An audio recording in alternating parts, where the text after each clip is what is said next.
እንደምን አላችሁ? እኔ አለው እግዚአብሔር ይመስገን ደህና ነኝ። ዛሬም በጠቃሚና በአዲስ ፕሮግራም በድጋሜ ተገናኝተናል። በዛሬው የጤና ፕሮግራማችን ላይ የምንመለከተው ኦስቲዮፖሮሲስን ወይም ደግሞ የአጥንት መሳሳትና መሰባበርን በተፈጥሮ እንዴት መከላከል እንደሚቻል በዚህ ቪዲዮ ላይ የምነግራችሁ ይሆናል ማለት ነው። ይህ የጤና ትምህርት ታዲያ ለበርካታ ሰዎች በጣም ጠቃሚና አስተማሪ ስለሆነ ሁላችሁም በቅንነት ላይክና ሼር በማድረግ ሌሎችንም አስተምሩ አሳውቁላለሁኝ። ጥያቄ ካላችሁ ከዚህ ቪዲዮ ጋር በተያያዘ ጥያቄያችሁን በኮመንት ላይ አስፍሩልኝ። በቀጥታ ወደ ጤና ትምህርታችን የማልፍ ይሆናል። ኦስቲዮፖሮሲስ ማለት አጥንቶች ደካማ፣ በቀላሉ የሚሰባበሩ እናም የላላ እንዲሆኑ የሚያደርግ የአጥንት በሽታ ነው። ይህም በአነስተኛ ውድቀት፣ በመጋጨት ወይም ደግሞ አንዳንድ ጊዜ በጥቃቅን እንቅስቃሴዎች እንኳን አጥንት እንዲሰበር ያደርጋል ማለት ነው። የሕክምና ትርጉሙ ኦስቲዮ ማለት አጥንት ሲሆን ፖሮሲስ ማለት ደግሞ ባለቀዳዳ ወይም ደግሞ በቀዳዳዎች የተሞላ ማለት ነው። በቀጥታ ትርጉሙ ባለቀዳዳ አጥንቶች እንደማለት ነው። ኦስቲዮፖሮሲስ የአጥንት ህብረ ህዋስ ጥግግትናም መዋቅርን በማጣት በአጥንት ማትሪክስ ውስጥ ትናንሽ ቀዳዳዎችና መሳሳቶች እንዲፈጠሩ ያደርጋል። እንዴት ይከሰታል የሚለውን እስቲ ልንገራችሁ። አጥንቶች ሁልጊዜ የሚሰባበሩ እናም እንደገና የሚገነቡ ህያው ህብረ ህዋሶች ናቸው። በወጣትነት እድሜያችን የአጥንት መፈጠር ከመበላሸት የበለጠ ነው። አጥንቶች እየጠነከሩ ይሄዳሉ። በ30 ዓመት አካባቢ ደግሞ ከፍተኛ የአጥንት ጥግግት ላይ ይደርሳል። ከዚያ በኋላ የአጥንት መሰባበር ከምስረታው በበለጠ በፍጥነት ይከሰታል ማለት ነው። በተለይም በማረጥ እድሜ ላይ ባሉ ሴቶች በዝቅተኛ ኤስትሮጂን ምክንያት ማለት ነው። ከጊዜ በኋላ ይህ አለመመጣጠን አጥንቶች ደካማ እናም ጥግግታቸው እንዲቀንስም ያደርጋል። የኦስቲዮፖሮሲስ ዋና ዋና ባህሪያትን እስቲ ልንገራችሁ።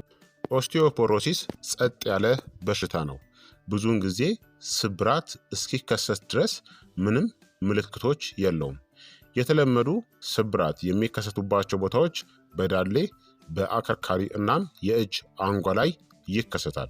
ሊከሰቱ የሚችሉ ምልክቶች ደግሞ የጀርባ ህመም፣ ከአከርካሪ ስብራት አንጻር ቁመት መቀነስ፣ የጎበጠ አቋምና ተደጋጋሚ የአጥንት ስብራት ይከሰትባቸዋል።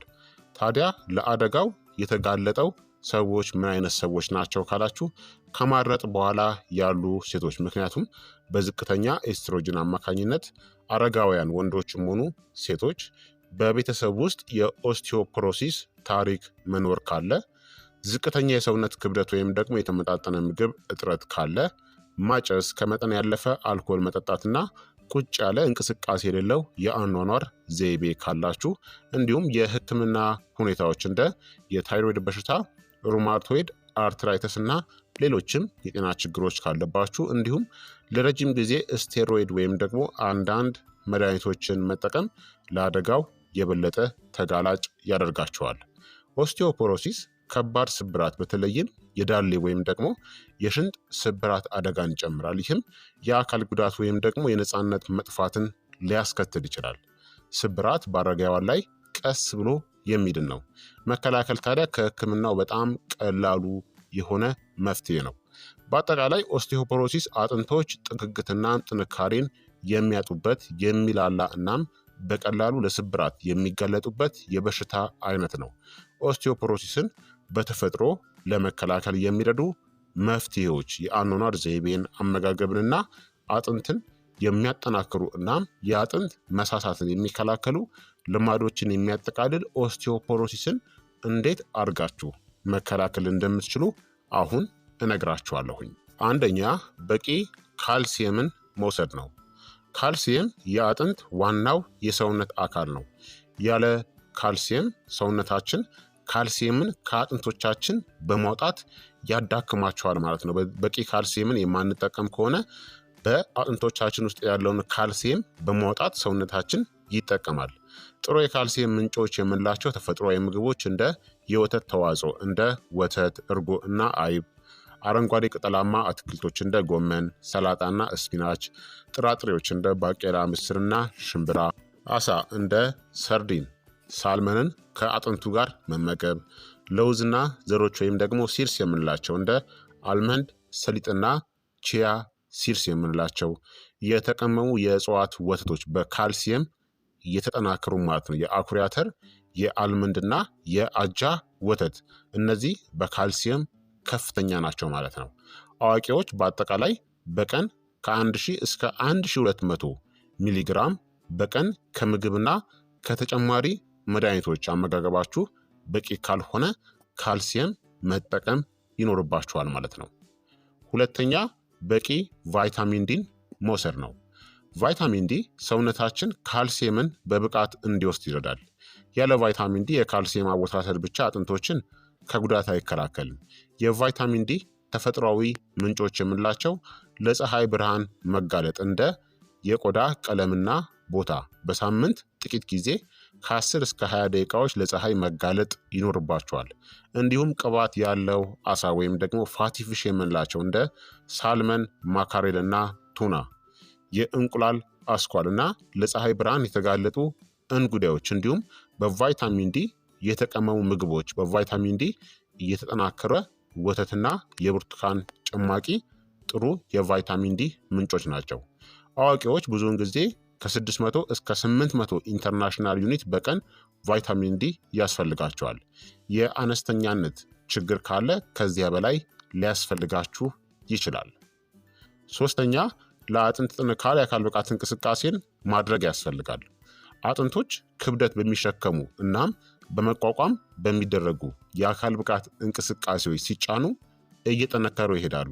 ለአጥንት ጥንካሬ ምርጥ የአካል ብቃት እንቅስቃሴዎች የምንላቸው ክብደትን መሸከም፣ ፈጣን የሆነ የእግር ጉዞ፣ መሮጥ፣ መደነስና የእግር ጉዞ ማድረግ፣ የጥንካሬ ስልጠና፣ ክብደት ማንሳት፣ የሰውነት ክብደት ስፖርታዊ እንቅስቃሴዎች እንደ ፑሻፕና ስኳትን አድርጉ።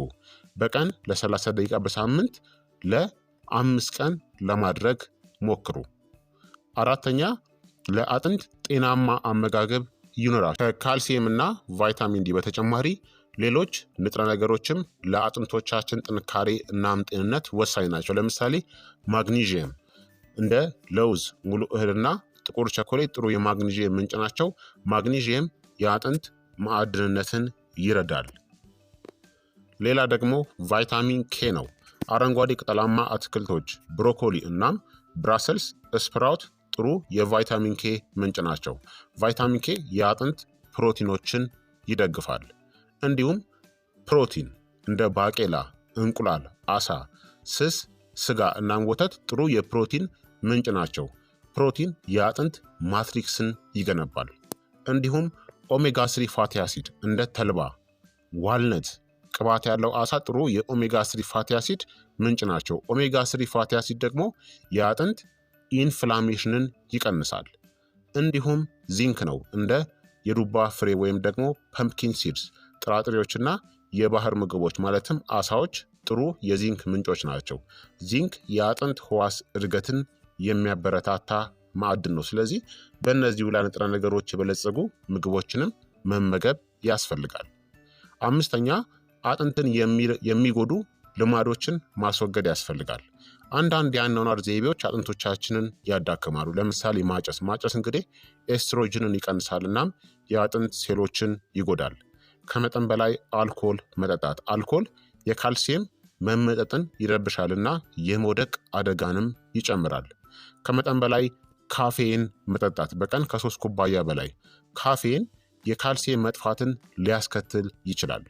ከፍተኛ የሆነ የጨው መጠን፣ ጨው እንግዲህ በሽንት ውስጥ የካልሲየም መውጣትን ይጨምራል። ከመጠን በላይ ለስላሳ መጠጦችን የምትጠጡ ከሆነ በተለይ ሶዳ ወይም ደግሞ ኮላዎችን እንደ ኮካኮላ መጠጦችን፣ እነዚህ ከፍተኛ ፎስፈሪክ አሲድ የአጥንትን ሚዛንን ሊጎዳ ይችላል ማለት ነው። ስለዚህ እነዚህን ጎጂ ልማዶችን ማስወገድ ያስፈልጋል። ስድስተኛ ደግሞ ጤናማ የሆርሞን ደረጃዎችን ጠብቁ። ለሴቶች ከማረጥ በኋላ ዝቅተኛ የኤስትሮጅን መጠን የአጥንት መጥፋትን ያፋጥናል። ተፈጥሯዊ መከላከያው ደግሞ የአኩሪ አተር ምግቦች በፋይቶ ኤስትሮጅንስ የበለጸጉ ናቸው። መደበኛ የአካል ብቃት እንቅስቃሴ ማድረግና ክብደትን መቆጣጠር ያስፈልጋል። ለወንዶች ደግሞ ዝቅተኛ የቴስቴስትሮን መጠን እንዲሁ አደጋን ይጨምራል። በአጠቃላይ ጤናን፣ እንቅልፍንና የአካል ብቃት እንቅስቃሴን መጠበቅ ሆርሞኖችን ለማመጣጠን ይረዳል። ሰባተኛ ጤናማ የሰውነት ክብደትን መጠበቅ ነው። ዝቅተኛ ክብደት ያላቸው ሰዎች ደካማ አጥንቶችና የመውደቅን የመቋቋም አቅምን ይቀንስባቸዋል። ከመጠን ያለፈ ውፍረት ወይም ደግሞ ከመጠን በላይ መወፈር ደግሞ በመውደቅ ምክንያት የስብራት አደጋን ሊጨምርም ይችላል። ስለዚህ ሚዛናዊ እናም ጤናማ ክብደትን ለመጠበቅ ሞክሩ። ስምንተኛ መውደቅን ተከላከሉ። ምክንያቱም አጥንቶቻችሁን መከላከል አለባችሁ። ብዙውን ጊዜ ስብራት የሚከሰተው በመውደቅ ምክንያት ስለሆነ መውደቅን መከላከል ቁልፍ ነው። የቤት ውስጥ ወለሎችን ንጹህና ደረቅ አድርጉ። መታጠቢያ ቤት ውስጥ የማያንሸራትቱ ምንጣፎችን ተጠቀሙ። በቤት ውስጥ ጥሩ ብርሃን መኖሩን አረጋግጡ። ደጋፊ ጫማዎችን አድርጉ። ዘጠነኛ የእጽዋትና ተፈጥሯዊ ድጋፍ ነው። ተጨማሪዎች ማለት ነው። አንዳንድ እጽዋትና ተፈጥሯዊ መድኃኒቶች የአጥንትን ጤና ሊደግፉ ይችላሉ፣ ነገር ግን የሕክምና ምክርን መተካት የለባቸውም። ለምሳሌ የሞሪንጋ ቅጠሎች እንግዲህ በካልሲየም በቫይታሚን ሲ እና በአንቲ ኦክሲዳንት የበለጸጉ ናቸው። እነዚህ በጣም ጠቃሚ ናቸው። እርድ ነው። ሌላው ደግሞ እርድ ደግሞ በመገጣጠሚያዎችና በአጥንት ውስጥ ያለውን ኢንፍላሜሽንን ይቀንሳል ማለት ነው። በአጠቃላይ ኦስቲዮፖሮሲስን በተፈጥሮ ለመከላከል በካልሲየም እና በቫይታሚን ዲ አወሳሰድ፣ በመደበኛ የአካል ብቃት እንቅስቃሴ፣ በንጥረ ምግብ የበለጸገ አመጋገብ፣ አጥንትን የሚጎዱ ልማዶችን በማስወገድና መውደቅን በመከላከል ላይ አተኩሩ። ቀደም ብሎ መጀመር በወጣትና በጉልምስና እድሜያችሁ ምርጡ መንገድ ነው። ነገር ግን በኋለኛው እድሜም ቢሆን እነዚህ ልማዶች የአጥንት መሳሳትን ይቀንሳሉ እናም ከስብራት ይከላከላሉ ማለት ነው። ስለዚህ ክቡራትና ክቡራን ተመልካቾቼ የዛሬው የጤና ትምህርት እንግዲህ ይህንን ይመስል ነበረ። ኦስቲዮፖሮሲስን ወይም ደግሞ የአጥንት መሳሳትና መሰባበርን በተፈጥሮ እንዴት አድርጋችሁ መከላከል እንደምትችሉ በዚህ ቪዲዮ ላይ በሚገባ ነግሬያችኋለሁ ማለት ነው። ይህ የጤና ትምህርት ለበርካታ ሰዎች በጣም ጠቃሚና አስተማሪ ስለሆነ ሁላችሁም በቅንነት ላይክና ሼር በማድረግ ሌሎችንም አስተምሩ አሳውቁላለሁኝ። ጥያቄ ካላችሁ ደግሞ በኮመንት ላይ አስፍሩልኝ። በቀጣይ የጤና ትምህርት እስከምንገናኝ እኔንም እናንተንም ቸር ያቆየን። መልካም ጊዜ፣ መልካም ቆይታ። ቻው ቻው።